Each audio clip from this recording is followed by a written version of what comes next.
Hello, my loves. This is Adrian.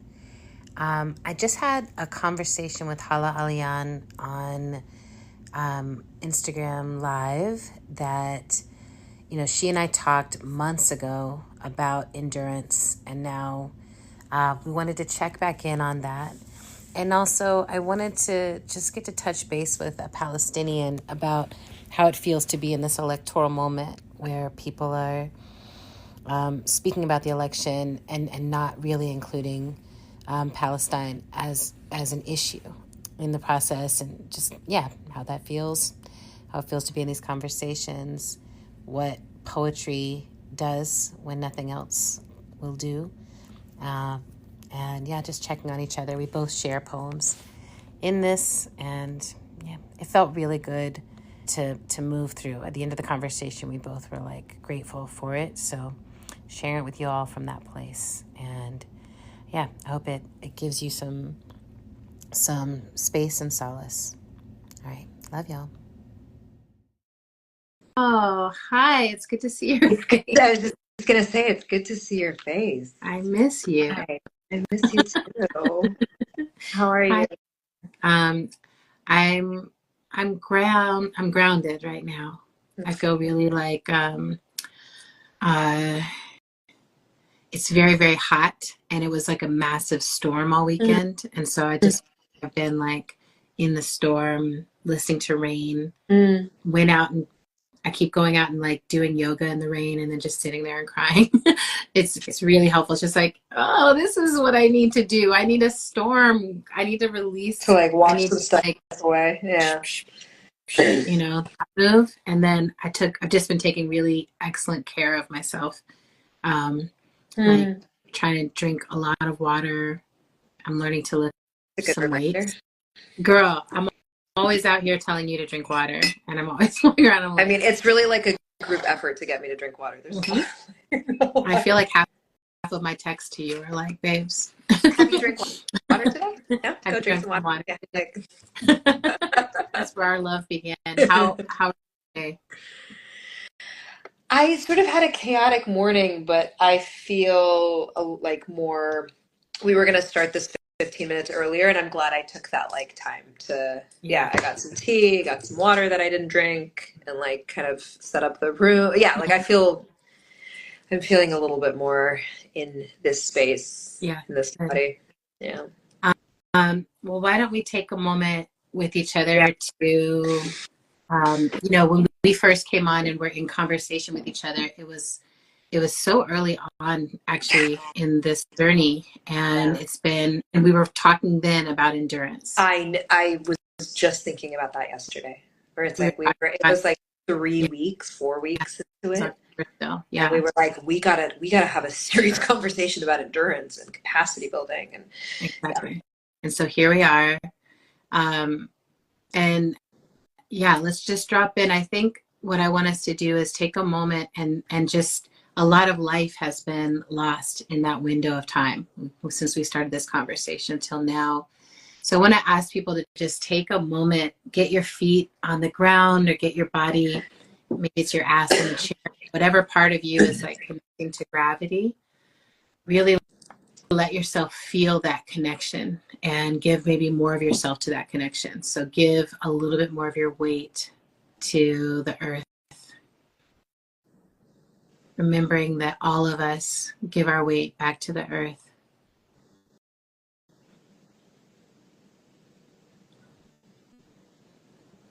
And just take a moment and think about that river of life that flows through all of us.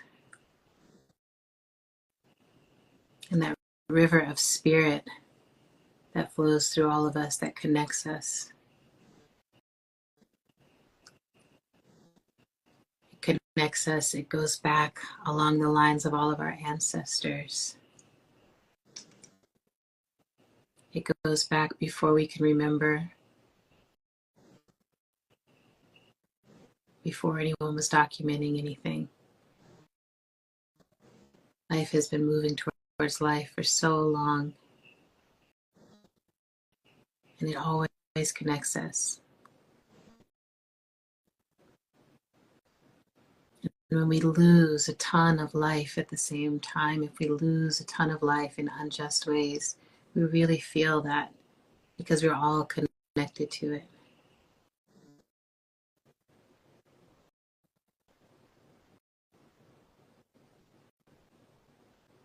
Bring your grief into the center, into your belly.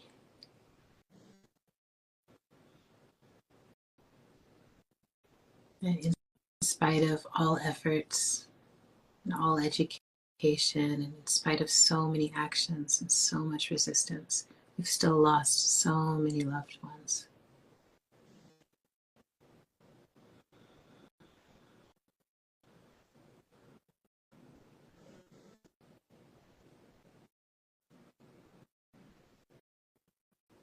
And if your grief is sitting at the center, let the part of you that comforts grief wrap around it.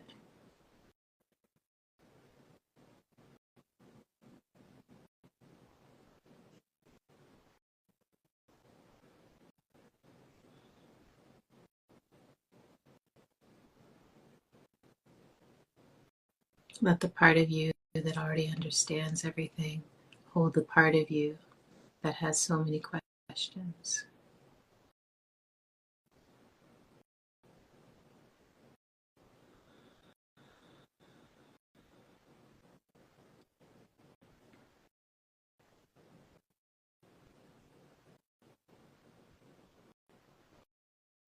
Let your spirit get wider.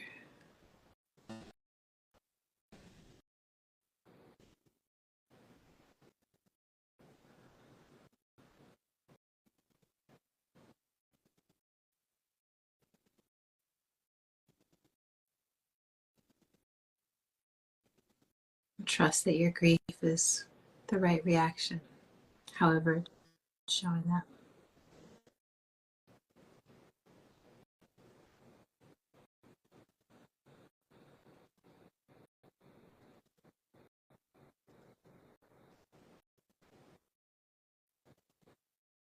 Place your hands on your belly, or even hug yourself if you need to. Just offer yourself some physical comfort as a grieving person.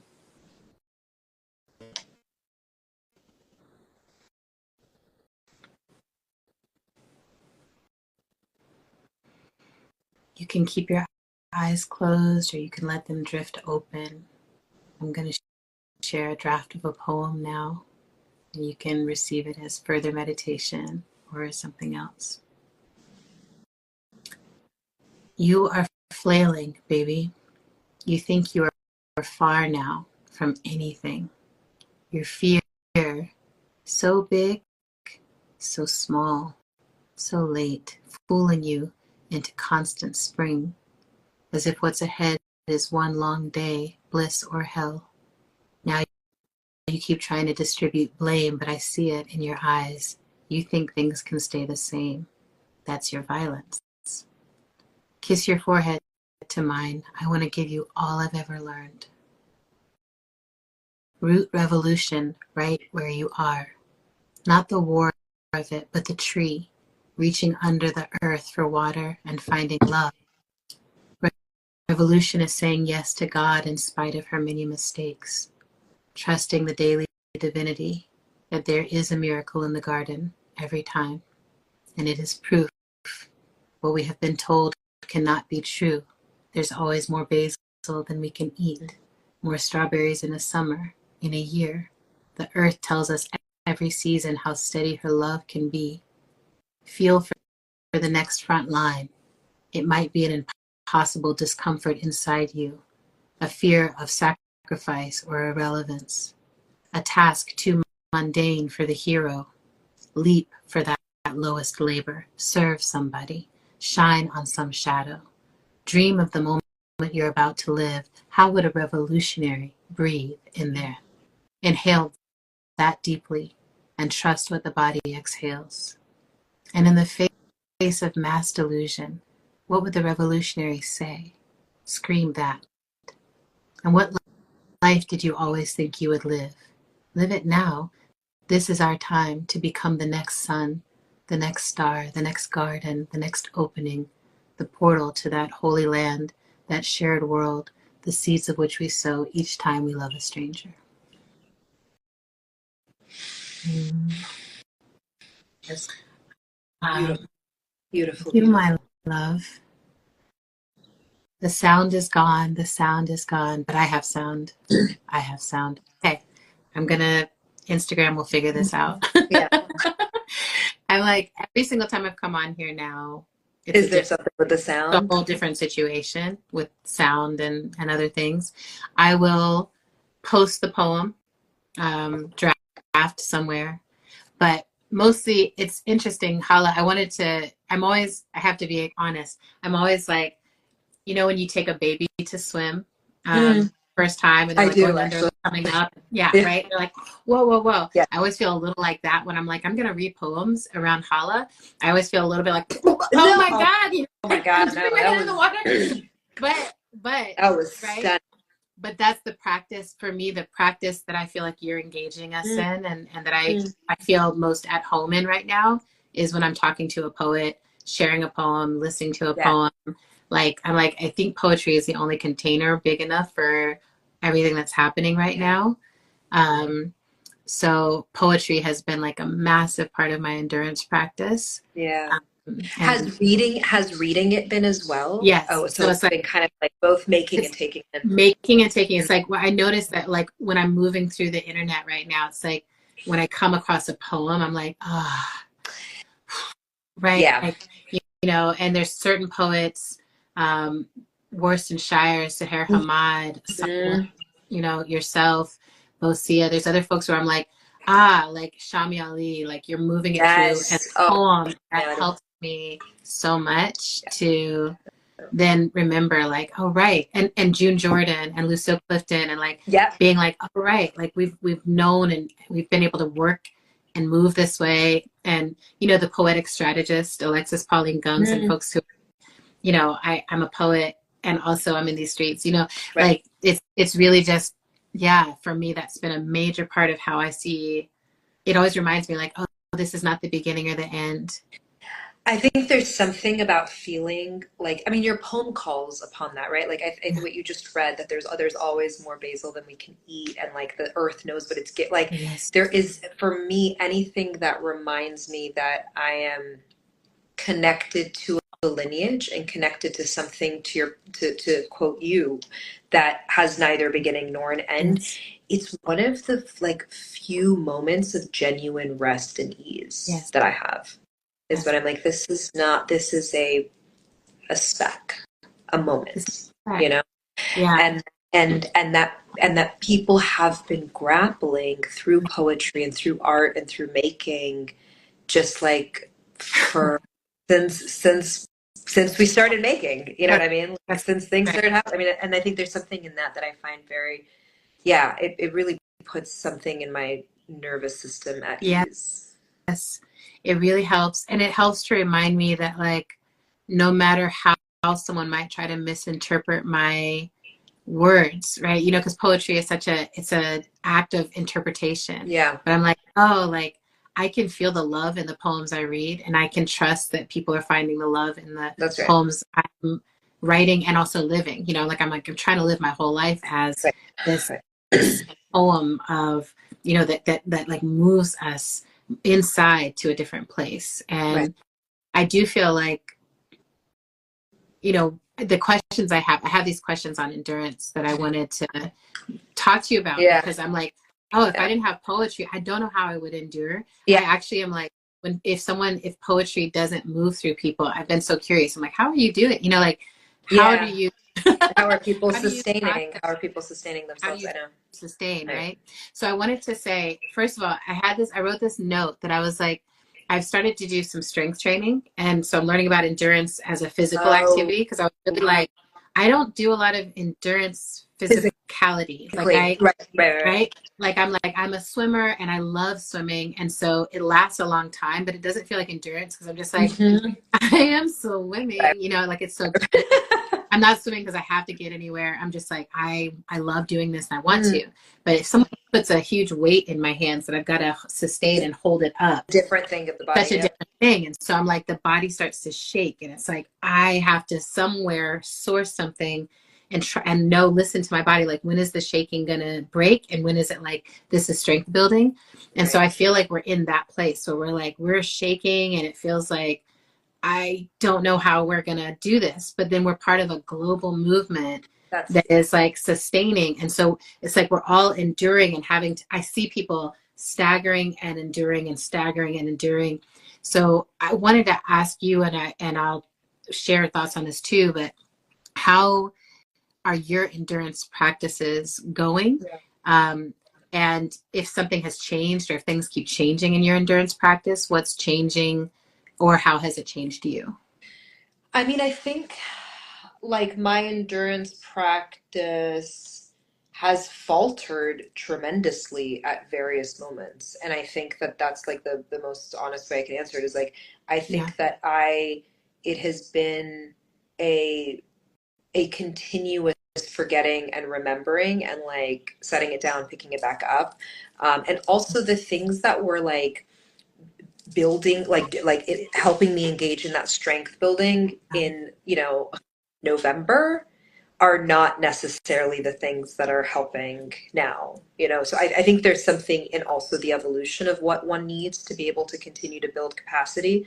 I think that there's also just I've like my thinking around endurance when we've also gotten so many firsthand accounts of what endurance looks like on the ground has also shifted a lot for me. Like I think in the beginning of course, I mean from the beginning people have been like risking their lives on the ground to get us images and narratives and what's it called, firsthand accounts.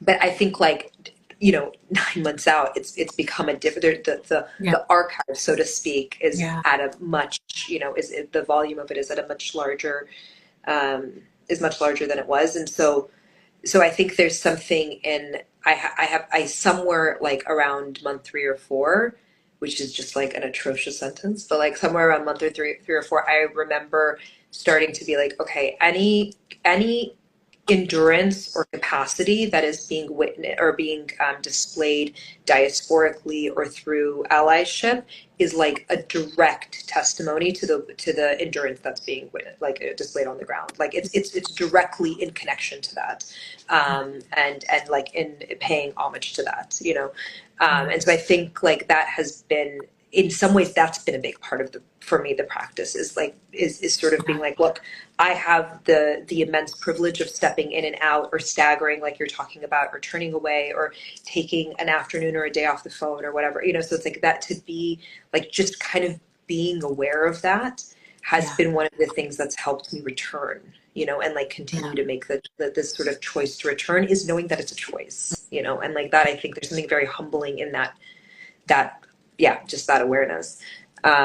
But I think I think I definitely felt like there was a period in the first few months where I was really just like writing a ton, and it felt like I just couldn't stop. Like it felt like being possessed, where I was like, all of these things need to be said, all these things need to be written. And then I definitely like hit sort of like around the new year, just kind of being like, and it lasted for several months where it just was like, I have nothing to, I think this was sort of like that feeling of helplessness, you know what I mean? Where I'm like, what is it? What more poetic ways can a person think of describing a slaughter? How many more pretty metaphors can one come up with for something, or arresting arguments? They've all been made, and they've been made by people far more eloquent than me. So I think there definitely was a period where I felt my own kind of like stagger and dip. In being able to like even like sharpen or organize my thinking around things. But to your point, and this goes, I always think about Diana Butu, like she shared this quote from her mom, which was just sort of like, the point of a choir is that like that some can take a breath while others carry the tune. And so I think there's like, that's also very humbling, this idea that there is to really archetype of like the hero, or the idea that individualistically there's like this all lays on the shoulders of one person, right? Or like one person needs to be everyone's looking to one person to make a case for this, or to to say the perfect thing or whatever, or to save the day. It's like there's actually something so heartening and soothing in being like, yeah, no, there is no, it's kind of, it's sort of this like paradox where it's like there is no one like essential individual voice, but it's very much like, and at the same time we need all of the voices, and like that kind of like simultaneous singularity and like collectivism is like really, I think I feel like I learned that in a different way than I have in any other area of my life in this period of time. To just like to see the people in community and the people in my community who like have poured themselves into some of the most incredible actions. Some people have poured themselves into the most incredible art making. Some people have been like, I'm going to take this time to really do teach-ins. I know a lot of people who've just been like, I'm going to have conversations with the people in my life who someone's got to talk to them. And I don't want it to be you or you or you or you. So I'm going to just take that. That's what I'm going to be doing for the foreseeable future, is having these conversations. And it's like all of it's been essential. Yeah. Thank you for that. Thank you. Like, I'm like, there's these metaphors. It's like every time I come across, I'm like, all right, the choir, the choir, the choir, the choir. And like, I feel like I've been in, I keep being like, we're in a master class of something, but I'm not quite sure exactly what it is yet. And trying to stay humble, like in the way, like when you're in Aikido dojo, the way they teach is you don't get told like, now we're going to do this. It's going to feel like this, it's going to work these muscles. Like that's not what happens. Like the teacher stands up and it just like shows the move with their body. And then you try to learn it off of their body and you start practicing. So like we're in that kind of dojo right now where Palestinians are showing us like, we know that we deserve to exist. We know we deserve to live. And so we're practicing life. And then you can watch our bodies practicing life, and not always succeeding at that, but you can see us not giving up on telling our story, not giving up on being seen, not giving up on these things. And, Palestinians are doing this immense work right now because every time they're showing us the genocide that's happening there, I'm also cognizant of the genocides we're not able to see, like the places where that strategy is not either deployable or it's not one that we're responding to in the same way because of the bodies that are being killed, being Black bodies for the most part. So I'm like, there's something huge being opened up in this work. And then our job on this side of it to be like, okay, can I witness? And then based on what I witness, can I say, can I believe, can I listen? What can I say? What can I do? What action can I do differently? If I'm not embedded in the state where I can do a dramatic resignation, if I'm not embedded in some situation where I can make some statement that'll surprise anyone, no one is surprised if I'm like, free Palestine, they're like, oh, Adrian, it's like no one is surprised anymore. And like you said, it's like, I have to say, I've also really been wrestling with like, what can I add to the conversation? Yes, totally. There's not another poetic line to write. There's not another, it's actually been like really wrestling with my own despair and hopelessness, really turning and being like, oh, like I have to cultivate the part of me that does not give up on people who haven't awakened yet. I have to cultivate the part of me that does not give up on the people who don't agree, or the people who think we can overlook this or push it to the side, or just I have to keep awakening the part of me that's like, there are still people I can reach and I have to keep reaching. That's my job. And even if it's like that, like the endurance of, again, I keep coming back to like, what am I learning through the physicality? I was just going to say, I keep seeing the image of like the muscle shaking, know, and like, what is the muscle telling you in this moment? Exactly. Right. And then this, like the small, steady motion is actually much more exhausting than like the big lift. Right? I will sometimes take Pilates classes because I hate myself. And that is truly, I have a coworker that once was like, yeah, I do Pilates because I like to do small motions that remind me of how weak I am. And I just that is like the best description of that like, it's just over and over It's and over and over over again. And I'm and like, over. I'm going to call Congress and they're not going to answer. And I'm going to call them and they're not going to care what I say. And then I'm going to do this thing and they're not going to, but I'm still going to do this. And part of it, the other aspect maybe of like what is changing or what I feel changing inside of my endurance is like a tide is shifting, and it's shifting in part because there are some of us who will not move, right? So some Yeah, of us, of course. some of us are moving, some of us are, you know, are trying to shift a position. But if you're holding down a pillar, right? Right. You got to be like, I just have to hold this pillar, and I know that eventually y'all will come around to it because history shows this, and also this is just this is in alignment with life, right? And the uh, I remember the first time I ever heard of the indigenous teaching of thinking 7 generations back and 7 generations forward in your decision making, and being like, poetically, that's beautiful. You know, theoretically, that's really cool, but not really understanding what it meant in practice, or what Sankofa, Right. you know, looking back to look forward, like what it means to be in a different relationship to time. Right. But that feels like a huge part of my endurance practice now. I think when we talked the first time, it was like, how do I endure this moment? And now and it's I'm like, like, the answer keeps being like, I have to see myself in a much longer timeline. And in that timeline, we are turning a tide.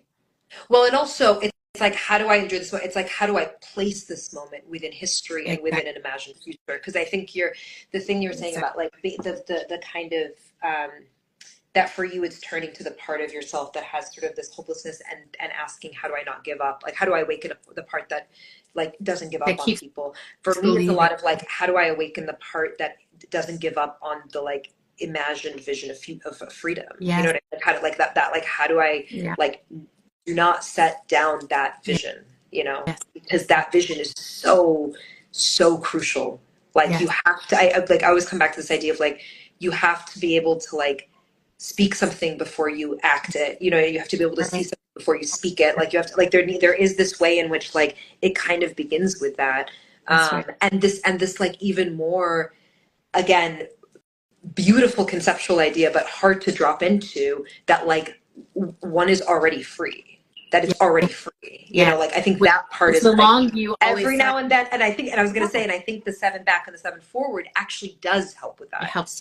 You know, because then you're just like, oh, the thing that we're trying to like move towards and manifest, it's already it's happened, it's happening, it's all been kind of like, it does. Yeah, it's not dissimilar from what we were talking about earlier with the poetry of like thinking about being in conversation with like poetic lineage. Is there's something soothing about it, because it's, again, it's systems of relentlessness, like, or rather systems of oppression operate on relentlessness. This isn't a coincidence. The relentlessness isn't like a byproduct of some like personality quirk of a nation state, right? Like that, this is by design. This is part of the policy in order to make people feel like psychically numbed out. And even more than that, to kind of get people to feel, it's more than hope, it's to feel alone.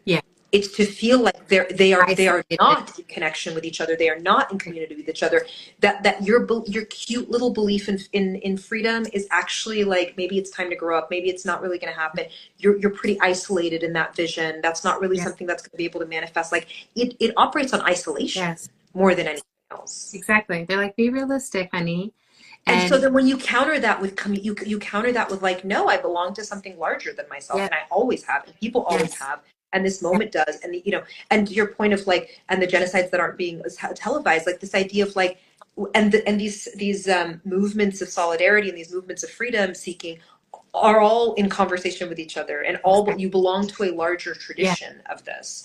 And it's a tradition where when you're in the work, that first, when you're truly putting up resistance, it's unpopular and it's rejected by the status quo. Like that's, and again, theoretically, in practice, it's kind of devastating, right? It's actually quite devastating to suddenly look around and say, oh my God, like a lot of people that I respect, not treating me with respect right now in one way or another, right? Are really like, so, and just being like, and that is what it is. I have been here before. We have had moments like this before. Like, I think you probably experienced this too. It's like, I know what it feels like to be rejected by someone who's not seeing the vision that I see, right? Yeah, I understand that kind of of projection, course. and I'm like, it's okay. But part of my endurance practice has been really deepening into the places where I do feel seen, and going places where I took this, my sister and I did this writing retreat in Ireland, and part of why I was like, is it okay to do a writing retreat right now? But I'm like, I needed to go be in Ireland. Like I needed to be someplace. We've both been in Ireland. Exactly. I was like, girl, we need to go to Ireland, okay? Because in Ireland they understand what's what. Ireland like, is I just needed doing to be it right. Yeah. so I could like walk around and openly be for life. Yes. Moving towards life, and not have it be a controversial position or something where I might get, someone yelling at me, or, I mean, the things that have happened to me for wearing my keffiyeh in public or whatever has, I'm like, oh, that was not, just to let all that down and be like, I like children being alive. I like people moving to make sure that that protection happens. Yeah. So part of it was that practice too, of just being like, oh, right. Like I'm actually part of a global movement. The majority of humans on earth are with me. I happen to be in this pocket that is still in the super leading the regressive march, backward through time. Right. And so that leads me into this conversation about this very moment, because we're really like being given a story of being on a particular precipice in this moment. And I think we've been on the precipice for a long time. I think it's been so interesting to feel into like Project 2025 and the way that it grabs everyone up.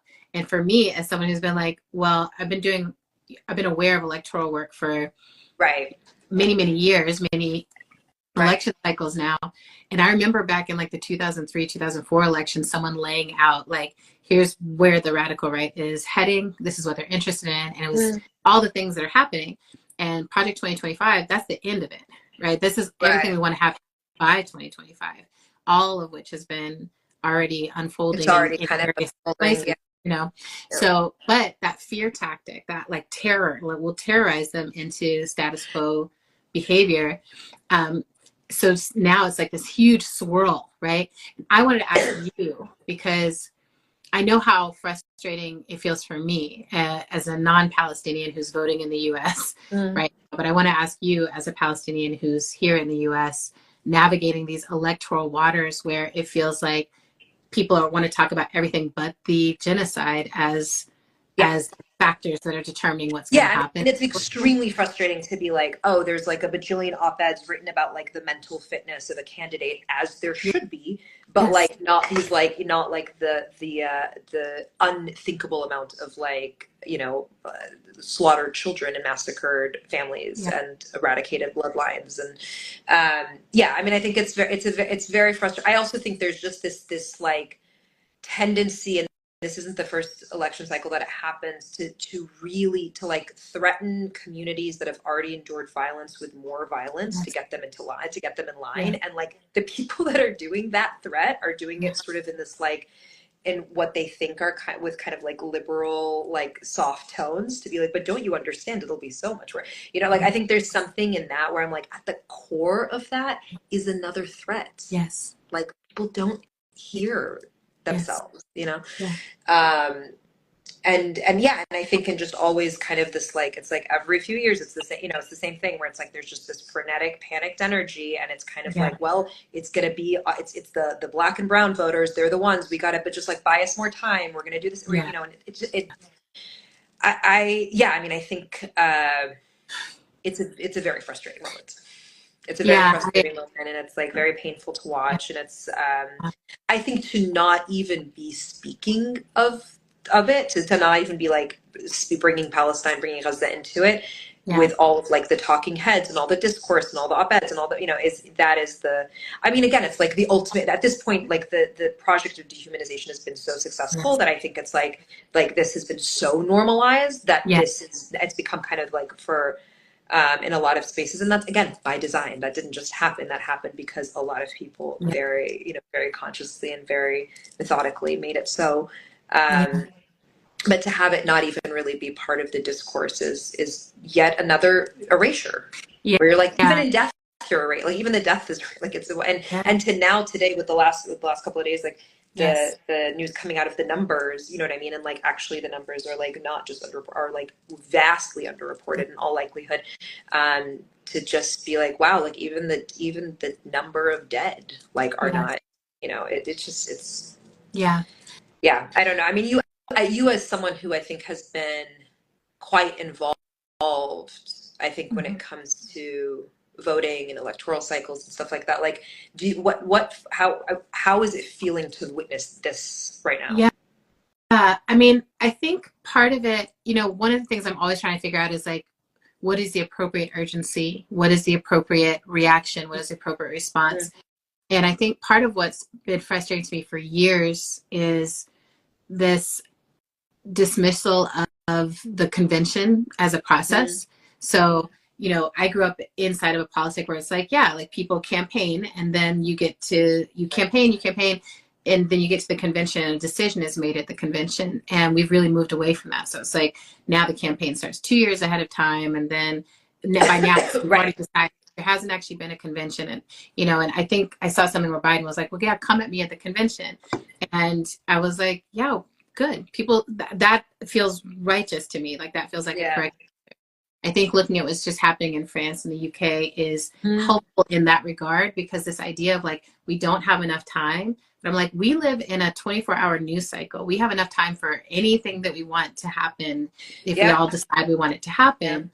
And so I think those things, first of all, it's just like the timing of it all is really interesting to me, that I see our own folks getting very, very caught up in the terror of like, no, right now you need to go ahead and commit to this person.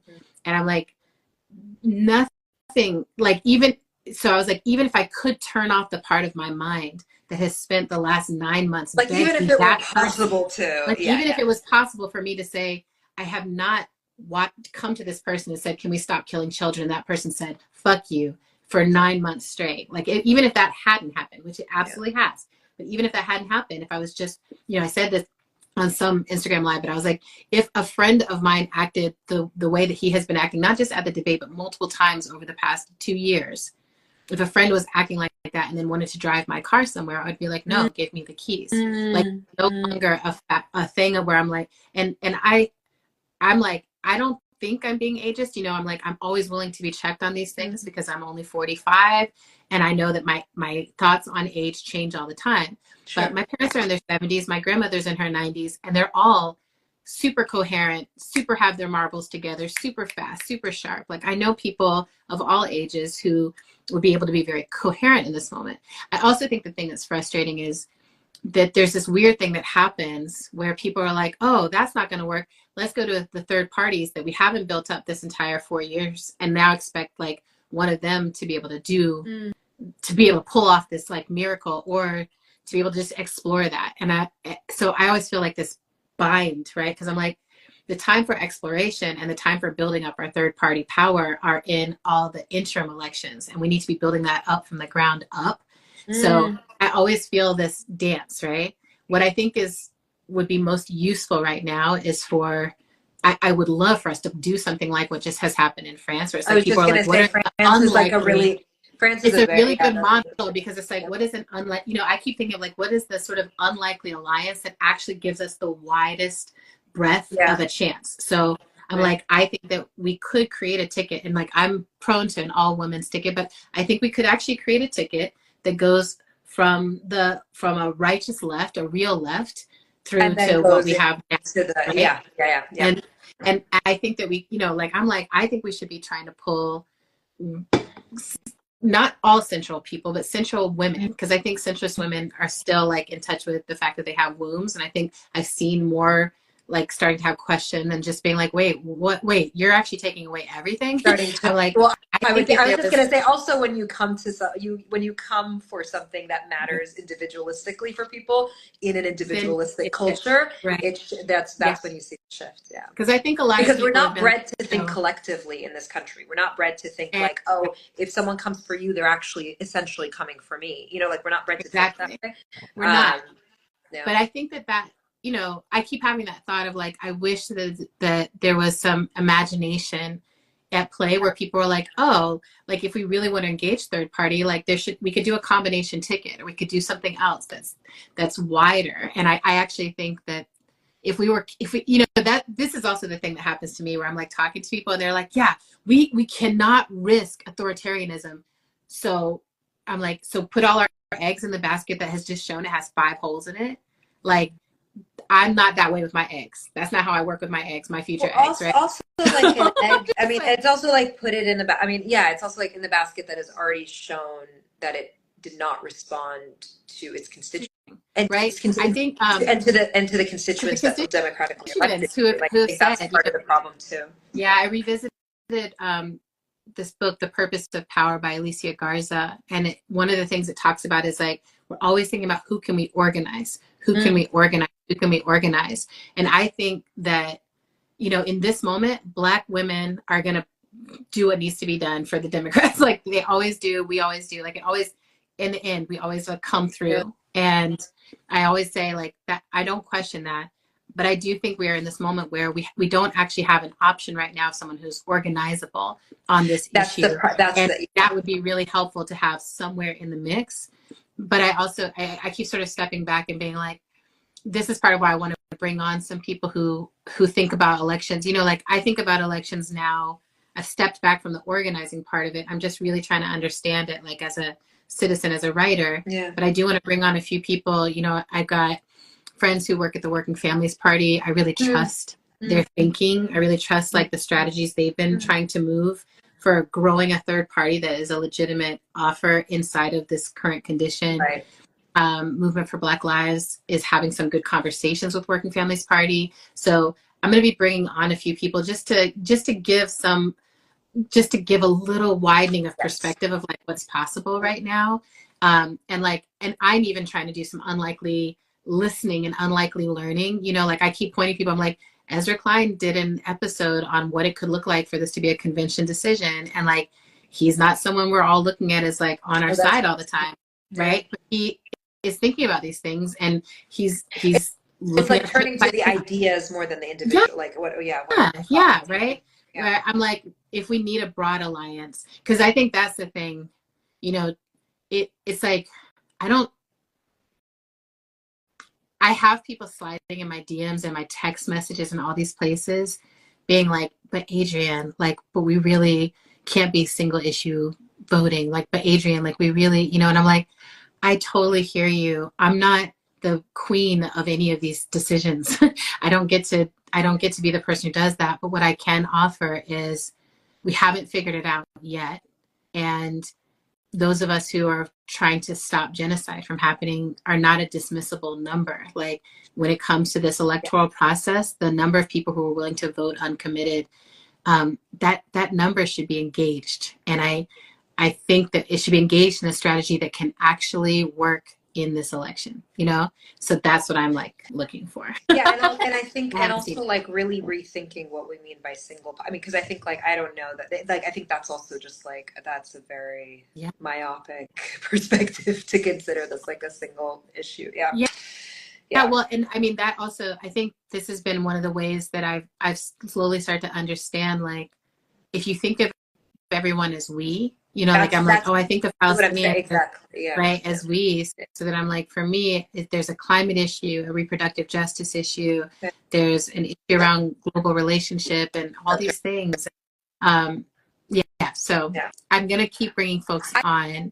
I think that's beautiful. And I think that's the big part of it too. I mean, again, it goes back to that idea of like, you can't move towards something until you envision it, until you like see it. Yeah. Like, exactly. And I do think like, I also think that it's I think this is one of these moments where we're like, oh, we don't really think of, we don't really understand how undereducated and how unclear our system is to most of the people who are inside of it in various ways, right? Like people don't really how little people know how people understand it. But, like, I'm like, I feel like I'm so terrified about this election. I was like, what the Supreme Court just did is worse than anything that's happened in any election. Like like there's just, it's decisions and decisions. And so I think part of it is being like, oh, but our folks don't even understand like what a convention is supposed to be for. Our folks don't necessarily understand how election funding happens. Mm-hmm. Our folks don't necessarily understand who runs the media outlets. And so who determines, you know, the narrative that's going to run for the week. Right. And Right. and I see, by the way, I want to note that I'm like, tons of people are in the comments asking what we think about various third-party people. I already have this, and I'm like any third-party person. It doesn't matter to me how amazing they are, unless they can actually be partnered in some way with. I think they need to be partnered in some way with what the Democrats are doing for a victory in. You're talking strategy more than into influence. Yeah, that's right. Because people are like, what do you think of this person, that person? I'm like, they all seem, I haven't seen any of the third party people that don't seem pretty smart and amazing and interesting. But to me, it's not about, do I like them as a person right now? I'm just sort of like, if we're trying to stand against fascism and genocide, which I think those should be hooked, right? I'm like, these are the two big threats. Like genocide is a vehicle through which fascism moves forward. Right. So yeah, when I think strategy, I'm like, go strategic versus no, I understand. Yeah, because I know the thing of like, as an individual would make me the most happy, right? And I'm like, I could vote that way, but I'm like, the one thing that has been really helpful for me has been hearing from people who live outside the U.S. who are like also fighting against genocide and also, but what happens in the U.S. really has a lot of impact on the rest of the world. We don't fully understand your system. We don't understand how y'all got to this being the options that you have in front of you. Help us understand. Right. And please do the best you can to vote as a global citizen rather than as just yourself, right? So I'm like, locally in your town, like vote for yourself. and then we have to figure out, so we don't have to spend too much more time there. The main thing I wanted to ask you is that piece, because I do want to, I really want to bring that more into the conversation, that it's like, this should actually be an election issue. This should be a massive election issue. It should be something that we're demanding a really clear alternative amongst the party, between the parties. This actually needs to be something that there's a difference on. And I think that will matter. And I think at the very minimum, please don't come talking to people who've been working on this and people who are Palestinian and people who are in the region as if the mass slaughter of their people is not a worthwhile. That's that's like at the bare minimum is like, don't come with the threat of more violence and more fear and more like, I think there's something also, this is also such a moment of, I think, contraction, and just like there's so much scarcity mentality, and there's so like people are operating from so much so much terror, but because that's what we're being modeled, right? And that's what we're kind of being communicated, is that like you kind of have to, because there isn't enough, and again like in terms of the movement, it's been like, to your point, we're talking about 9-10 months of people really in a very, I think, gorgeous, dedicated way, continuously showing up and showing up and showing up and showing up. And the people that have the power to make something stop, not making it stop. That's right. It's like, what is that then communicating about possibility and about change and about abundance? I think there's something in that, the sort of trickle down of that I think is also really important to not be losing sight of. Yeah, and I think there's a way. What I want to happen for more people is for there to be a distinction, right? Because I do see people being like, oh, it's all the same. They're all the same. It's all the same rich people. It's all the same this people, that people. And I'm like, as someone who lives in a southern state, I'm like, there's a lot of differences. But what I think we see is that progressive accept Palestine thing play out, right? Where it's like, there's tons and tons of differences. And but can't be this acceptable place. And I would say too, it's like, if we go back to the like, it's not me, it's we, right? And like, if someone comes for you, they're coming for me, etc. Then you follow that logic, and you're like, well, then actually it's pretty similar. You know what I mean? Like, that's how I think the loop around comes back, because it's sort of like, well, to be progressive except for anything, except for any group of people, it's except like for any community, except for any whatever. That's not real. It's not real progress. It is. Yeah. Well, this is I think like so much. There's so many also pain points, and I think again, to go back to this idea of like, if you are yeah, you come up in a system that is so just like adores individualism and really thinking of things in Right. that way, then that is scarcity mentality. Like that is going to make you go like, I don't want anything, as long as nothing is happening in my backyard, I Yes. can accept. You know what I I mean? can Like as long as accept nothing's that. happening to my children and my body and my this and my, like I Yes. think, and this is to your point of like thinking like global citizens and thinking like, yeah, I think uh, Yeah. that's really crucial because I think unfortunately what people have shown in the last 9 months is such a flagrant disregard for life Yeah. and equity and all of these different things in a way that then it's really hard if you've taken that stance. It's hard to, I don't know how seriously I can take your credibility in the other areas that you're supposedly progressive, I or think the other areas that you're supposedly showing up for the right things, quote unquote. Like, I mean, that's cool that you have a good track record of this and that, but yeah. if that went out of the Yeah. window and like, the sight of like multiple, thousands of shredded children didn't move you, then I don't know how I feel about your value system. I don't know Yeah. that I care where you stand on other things, actually. Yeah. Well, and I think that I think we're in this moment, my mentor, Grace Lee Boggs, often talked about small D democracy. It's like, what are you actually doing with your community? Like, what are you actually practicing with your community? And how there's such a difference between like the big pontification and the punditry of our political Yes. system Yeah. right now. And then the policies, which are Right. sometimes being enacted and often being not enacted, and like no one actually understands or is paying attention and reading them. And then there's like the populace, like what we actually believe and how we're actually practicing stuff. And what are we willing to be responsible for? And so I keep thinking about that I'm just sort of like, well, in my practice, I don't want people who will just get up and say the talking points that they think I like the best, and then they still Right. do all the Right. things. It's what have they been What are they practicing? What actually have they been cultivating? What practicing? have they been? And Yeah. exactly. So I'm like, And if you how have just look they at practicing, I'm changed? like, yeah, are we in an electoral crisis? Absolutely. We're also in a genocide crisis. We're also in these other things.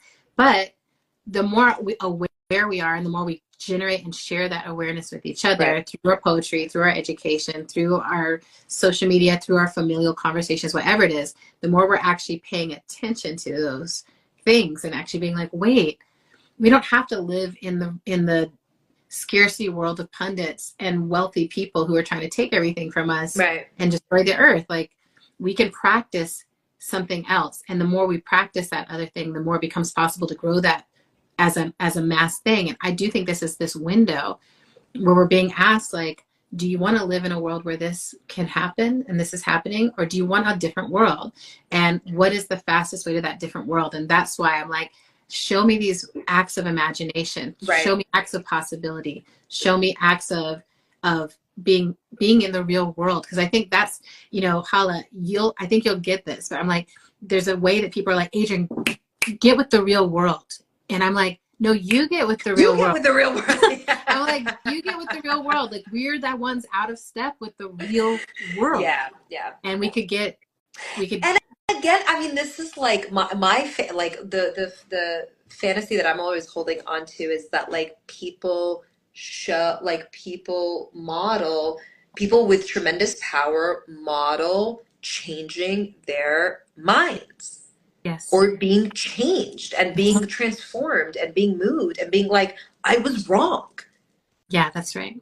That is like, on a day-to-day basis, I'm like, may I find a headline today where someone with like, with the kind of power that we're talking about, because there's different kinds of power, but with that kind of power, you can just be like, I was wrong. That's it. That's actually, I mean, this is the thing. I was like, whenever I see someone locking down into stubborn, like, I shall not be moved, that, and I'm like, where could you give where could you say I was wrong? And I'm like, the more power you have, the more power it is when that happens. And I love you. I'm like throwing magic on that spell, even as people are like, don't wait for it. I'm like, all of our life has to be that we believe that people can change, because otherwise we're shit out of luck from day one. And like, you might as well just go sit by a river and meditate for the rest of your little short miserable life. It's like, we believe that something can go, and so that's why we keep trying. And So I mean, again, this goes back to the thing of like, there are people that genuinely don't know, and there are people that are bad actors, and there are people that are this and that and whatever. yeah, And I think like the most powerful thing would be to be like, I knew I was wrong all along. You know what I mean? Or I've yes, known that I was that wrong. part. I mean, I will say But I people in my didn't want to let go of what it would cost of me the to say power that. of Yeah. the power of But the what access. I was holding on Yeah. to, as opposed to saying that mattered more. And now I'm setting that down. Like that is, gosh, what that would And model. I will say this, because I know these things do grow up and trickle up. I've had so many conversations like that over these past few months. I've had Yeah. Oh yeah. so many I conversations. think it's People were been like, I was raised inside of, because I always say that I was 100. No, raised no. inside I, a patriarchal military environment, and I broke yes. myself out, Yes. and I have brought my Yes. family as far as I can alongside with Yes. me, and we're always making our way. Yes. And I meet so many people who are like, I was inside of Zionism and I came out, 100%. right? 100%. Happening, it's happening. And but I do think what you're saying, for me, I'm like, there's so many people who they don't think, they're like, if I'm not Jewish, I can't be Zionist. They're like, I'm outside of that conversation, or if I say anything, it's anti-Semitic. And I'm like, no, no, no. It's actually really powerful. Like for me, I'm like, I was raised to think one thing about this and I think something else. That's why I'm standing here, right?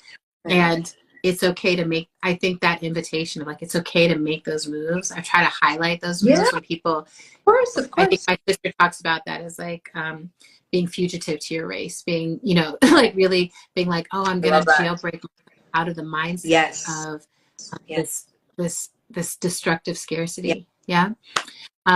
Okay. I know we are coming up on the universal whatever of time. So the thing I want to ask you, 3 things I want to ask you. Let's go. 1, you started a Substack. Oh, and God. so I think everyone needs to know you have a Substack. It's so important. Sorry. And just want to know what you're hoping for from it, how people can engage with it, and what you and Faraya are doing over there. I started on a few, it's been a month, and I was like, I don't know what I want it to look like. I still don't fully know what I want it to look like. I've been giving out writing prompts. I've been responding to the prompts myself with a new piece every week. So that's actually been kind of just, I guess, for me, lovely, because it's making me write something every week. Great. But I think there's something about I really want to think about how to make it feel like a more co-created space, like something that feels genuinely more community driven. Having people send in prompts, having people send in questions, thinking about ways to do that. And so Pareja and I are doing something, sort of spearheading something similar to in that direction of just like we're calling it a poetic conversation for the month of July. And just kind of like, I was like, thank you. Wait, it's Fariha? It's Fariha? Yeah. So it's, and like, I think it's going to be like a beautiful, I think it's going to be a beautiful act of community. And I think it's going to be a beautiful act of just like hopefully creating and making. And I love call and response poetry. I always have, or like call and response art making in general, and so I'm really I'm curious to see how the pieces are going to be in conversation with each other. And the invitation is for anybody to to respond in whatever ways they want with the poem of the week that's been created. And so I think it'll be fun. Awesome. And I think it's like, this is I haven't, you asked earlier when we were talking about earlier about endurance, is like, I mean, I'm trying to, mostly unsuccessfully, but we'll see how it goes, is to cultivate play a little bit, or cultivate spaces of just what is the function of this? How is this saving or doing anything? It's like, I don't know that it is, but it's like a place where I'm catching my breath, and hopefully that's got to have some value. Awesome. So it's Hala Alyan at Substack. Sorry, I keep getting I'm just turning up the call. Yes, so it's Hala Alyan. Yes, it's just my name. Yeah, and so I'll add it in the little description. That would be lovely. Thank you. So people know how to go find you. It's and if they find you, then they can find the conversation. Yeah, exactly. Yeah. So would you close us out now with the poem? Yeah, I can read. We were talking about me reading so I started us off with this poetic conversation between me and her, and so I did it on Friday. And so this piece, let me drink some water. So it starts with actually the title is a question that someone asked me recently. What is the most American thing about you?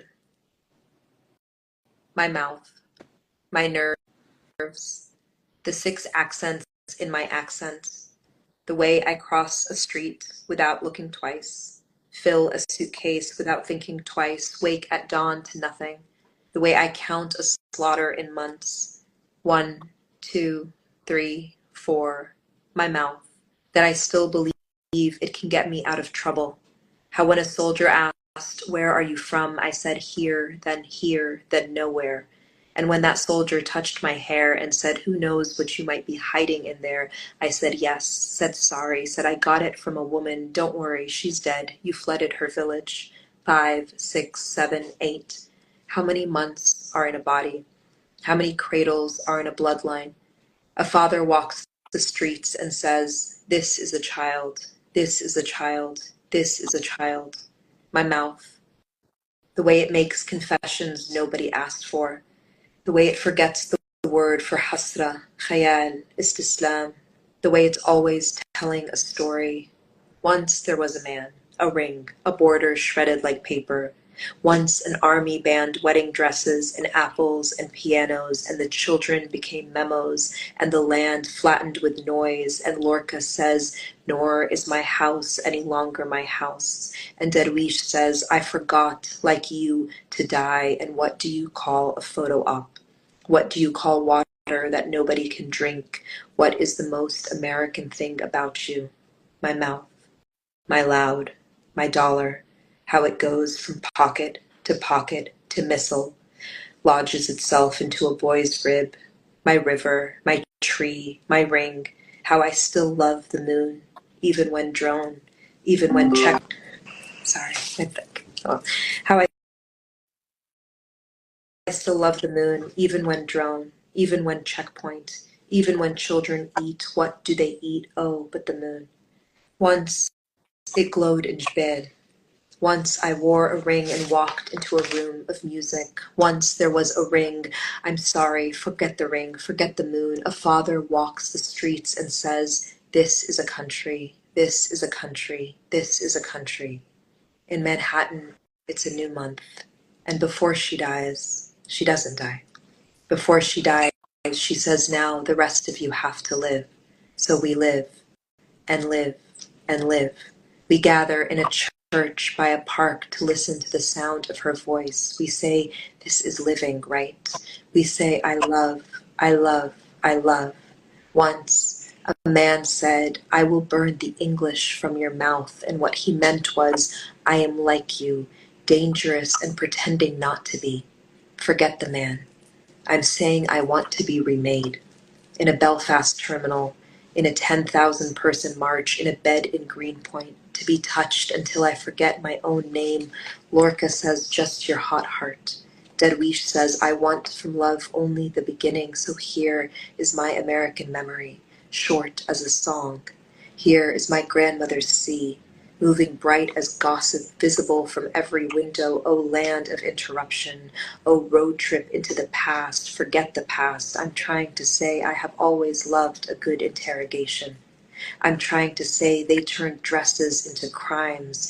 Who remembers the music? Who breathes through rubble? Once, a place exploded and my father became fictional. Don't talk to me about September. I forget. Whose was that? Mine? Not mine. Whose birthplace? Whose soldier pointed a gun and said, "Hey, pretty, sit down"? What is the most American thing about you? Was it your hair or your knife, your rot or your metaphor? Once I hitchhiked from rooftop to sewer, came back, slept on a bench, slept for a year, and the walls were yellow, and the bombs rattled the windows, and nobody died. What do you think I would do with a missile? My knees on the ground, my God on the line, and I cannot stop dreaming about those dresses, the shovels, the children, the way a man said he'd die, and then lived, and then left. Lorca says, "Why was I born among mirrors?" Derwish says, "If there must be a moon, let it be high."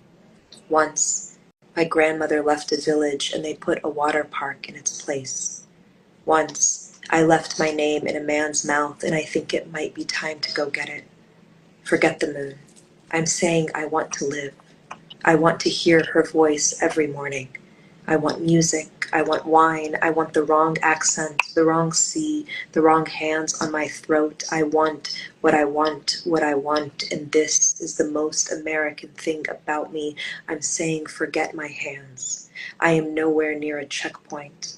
I'm 10 past midnight, a full mile west to the water, and from here, this river could almost be a sea.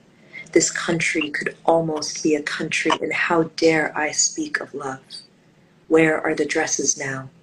Who hems their lace? Whose hands collect white? Whose hands count bodies? Who will remember what was done? Who will do all this living?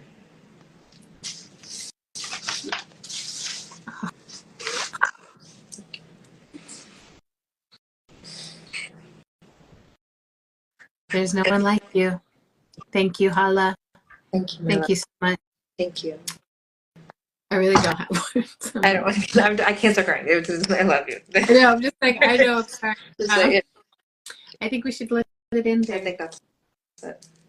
That's it. I love you so much. I love you and I'm too. so grateful for you. And I will post this on the page. And we will keep going. Yes. Love you. Love you. Bye. Bye, sister. Bye.